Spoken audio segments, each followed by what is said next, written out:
రెడ్డిగా ఫీజులకు కళ్ళెం పడేనా private బడులు కళాశాలలో ఇష్టరాజ్యంగా వసూలు నియంత్రణ చర్యలు చేపడతామన్న మంత్రివర్గ ఉపసంఘం ఇంకా మొదలవని కార్యాచరణ ప్రైవేట్ పాఠశాలలు జూనియర్ కళాశాలలో ఫీజులు నియంత్రించడం పైన కమిటీని నియమించే విషయాన్ని ప్రభుత్వం పరిశీలిస్తుందని చెప్పి మంత్రి శ్రీధరబాబు చెప్తున్నాడట.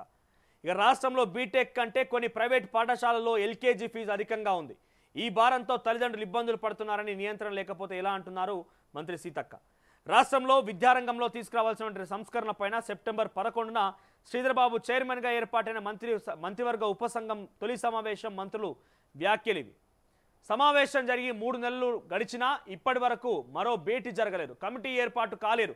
కొత్త విద్యా విధానం జూన్ 2వ వారంలో ప్రారంభమవుతోంది. అంటే ఫీజులను నిర్ధారించేందుకు 5 నెలలు మాత్రమే గడువు ఉంది. సిబిఎస్ఈ ఐసిఎస్ఈ బోర్డుల పరిధిలో ఇప్పటికే ప్రవేశాలు మొదలయ్యాయి. ఫీజులు కట్టడి దిశగా చర్యలు చేపట్టకపోవడంతో తల్లిదండ్రులు ఆందోళన వ్యక్తమవుతోంది. మరి శ్రీధరబాబు గారు ఇనిషియేషన్ తీసుకున్నారు. ఒక ఇంటెలెక్చువల్ పర్సన్ వచ్చిరన్న తర్వాత మాకు డెఫినెట్గా ఒక శుభసూచకంగా ఉంటుంది, మాకు తగ్గట్టుగా ఫలితాలు వస్తాయని చాలా ప్రజలు ఎక్స్పెక్ట్ చేసి ఉంటారు. కానీ మీరేమో దాని గురించి మళ్ళొకసారి భేటీ కాలేదన్నట్టుగా తెలుస్తున్నది. సో మీ దృష్టిలో ఉంటే కనుక డెఫినెట్గా ఈ ఫీజుల నియంత్రణ అనే అంశం డెఫినెట్గా ఇది కనుక మీరు ప్రభుత్వం తీసుకుంటే ఒక చరిత్ర సృష్టించడం అవుతారు. అది ముఖ్యంగా శ్రీధరబాబు ఘనత దొరుకుతుంది. ఎందుకంటే స్కూళ్ళకి పోతుంటే ఎల్కేజీ చదివే పోరాణాలకు కూడా ఎల్కేజీ చదివే పిల్లలకు కూడా హైదరాబాద్ లాంటి స్కూల్లే కాదు క్షేత్రస్థాయిలో గ్రామీణ ప్రాంతాల్లో 1-2 కార్పొరేట్ స్కూల్ కానీ ప్రైవేట్ స్కూళ్ళ పరిస్థితి ఇట్లా ఉన్నది. మనకి స్విమ్మింగ్ కావాలట, స్విమ్మింగ్ పోకపోయినా కూడా డబ్బులు చెల్లించాలట. ఇట్లా లక్షల కొద్ది ఫీజులు, వాటి పేర్లు వీటి పేర్లు రకరకాల పేర్లు చెప్పి ఫీజులు దోపిడికే ఈ ప్రైవేట్ కార్పొరేట్ కాలేజీలు స్కూల్ పాల్పడుతున్నాయి.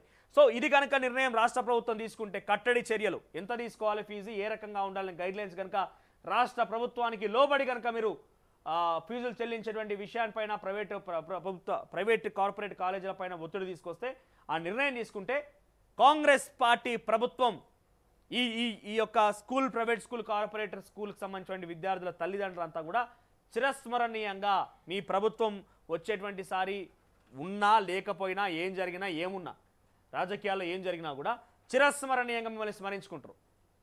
ఎందుకంటున్నా అంటే చాలా పెద్ద భారం ఇది. పిల్లల్ని చదివించడం అని అంటే ఒక భారం అయిపోయింది ప్రజలకి. లక్షల కొద్ది ఫీజులు మధ్య మధ్యలో ఇంకా ఫీజులు కాకుండా ఆ అసెస్మెంటు ఈ అసెస్మెంటు ఆ గేము ఈ గేము తొట్టకూర కట్ట అని చెప్పి రకరకాల పేర్లు చెప్పి ఫీజులు దోచుకుండే.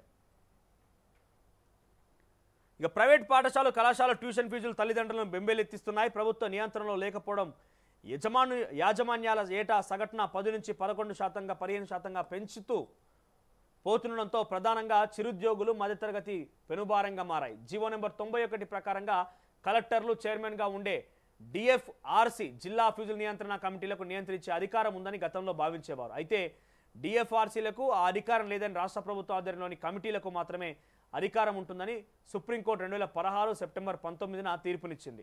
2017లో తిరుపతిరావు కమిటీ.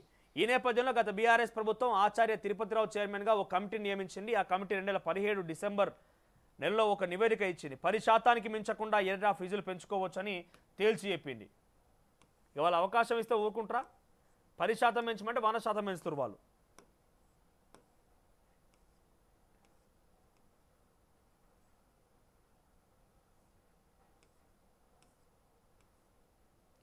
ఇక ఆ కమిటీ పేర్కొన్నట్టుగా ఆ క్రమంలో కొన్ని షరతులు విధించినట్టుగా సమాచారం. అయితే ఆ నివేదికను ప్రభుత్వం బయటపెట్టలేదు, నిర్ణయము తీసుకోలేదు. అప్పటి నుంచి వ్యవహారం ముందుకు కదలలేదు. అటు తర్వాత పాఠశాల ఫీజు నియంత్రణ చట్టాన్ని తీసుకురావాలని భారత ప్రభుత్వం 2022 ఫిబ్రవరిలో మంత్రివర్గ ఉపసంఘాన్ని నియమించింది.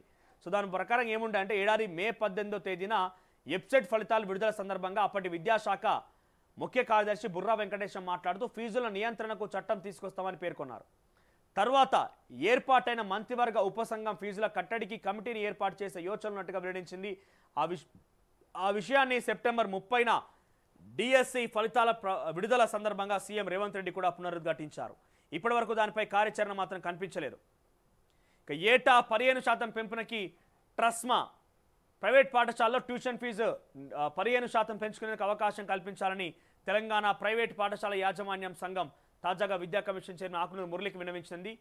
ఇక పాఠశాల నోటీస్ బోర్డులో పొందుపరిచిన ఫీజులు వసూలు చేసుకునేలా right to fee collection RFC తీసుకురావాలని కోరింది. ట్రస్మా కోరినట్టుగా ఏటా 15% పెంచితే 5 సంవత్సరాలు రెట్టింపు అవుతుందని మాట. ఉదాహరణకు ఓ విద్యార్థి 20,000 ఫీజుకి 1వ తరగతిలో చేరితే 6వ తరగతిలో 40,000 రూపాయలు చెల్లించాల్సి వస్తుంది. 10వ తరగతి నాటికి అది 70,000 రూపాయలు దాటుతుంది. ఇక్కడ ఉన్నదా ఈ చదువులలో ఏం చెప్తున్నారు అంతగానం? మరి 70,000 రూపాయల ఫీజు, 10th క్లాస్ ఫీజు అంతకు మించే ఉంటుంది. ఇంకా కేవలం మీద ఒక ఎస్టిమేషన్, ప్రభుత్వం తెలిసిన సమాచారం మాత్రమే. హైదరాబాద్ స్కూల్ పేరెంట్స్ అసోసియేషన్ సంయుక్త కార్యదర్శి వెంకట్ మాట్లాడుతూ సమస్య పరిష్కారానికి చర్యలు చేపట్టాలని, త్వరలో ప్రభుత్వానికి వినతి పత్రం అందజేస్తామని, ఆ తర్వాత కూడా స్పందించకపోతే న్యాయస్థానంలో పోరాడతామని స్పష్టం చేసిరట. సో ఏదేమైనా కూడా ఫీజుల నియంత్రణ కనుక రాష్ట్ర ప్రభుత్వం ఉపక్రమించి దాని గురించి నిర్ణయం తీసుకుంటే కనుక చరిత్రలో నిలిచిపోయే అవకాశం ఉంటుంది. ప్రభుత్వ సొమ్ము దుర్వినియోగం